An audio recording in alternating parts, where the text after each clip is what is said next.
You know, it's funny. When I saw Monsters, Inc., the first thing I thought to myself was, yeah, that was okay, but I wonder what they could do with a sequel. I'm assuming if you're watching this, you know how the first film ends, so with that ending, you do kind of see a little bit of possibility. What if Boo did grow up? What if Sullivan kept watching her? What if she became an adult who could actually communicate with monsters? Or maybe when she got to an age she didn't believe in monsters anymore. Maybe monsters would disappear. Maybe it's something about losing childhood. Oh my god, this practically writes itself!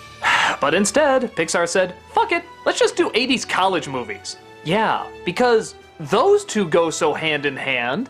Rather than being a sequel, we have a prequel, showing how Mike and Sullivan met up for the first time and of course, didn't get along.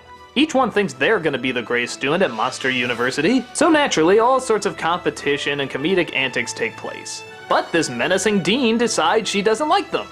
Yeah, I don't entirely know why, she just kinda decides she doesn't like them. Maybe because that's what they do in 80s college movies, I don't know. And speaking of which, if you've seen any 80s college movies, I mean any friggin' 80s college movies, you've seen Monsters U.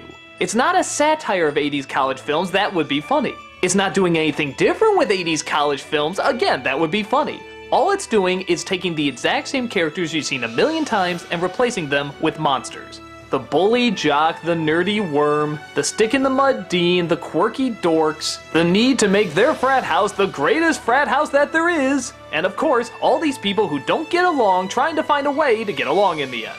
I remember when I saw the trailer for this, I thought it looked really stupid, but I also remember thinking to myself, it's Pixar! Pixar, the originators of these incredible stories! Finding Nemo, Up, The Incredibles, the friggin' Toy Story films! Surely they wouldn't do something as phoned in as this. But then I remembered Cars 2 and got really depressed.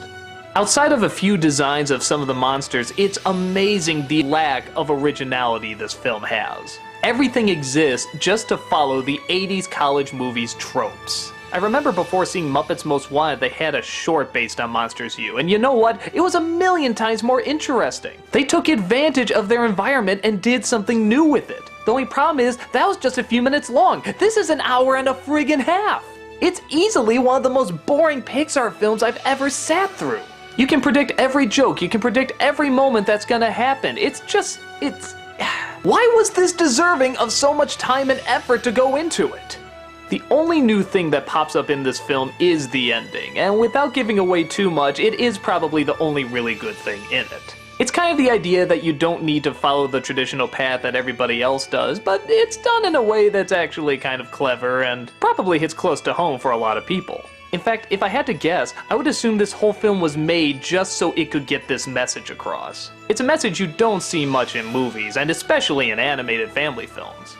Well then, I guess we had the Pixar equivalent of Meet the Robinsons, something that has a really good message but not the best means of displaying it. But hell, even Meet the Robinsons was so strange and bizarre you could kind of admire it for how odd it is. This is more like a textbook about how they made Animal House. Hell, even watching a movie about the making of Animal House would be more interesting than watching this. I've had a lot of fans upset with me that I didn't like this film, but I'm sorry, I just think it's awful.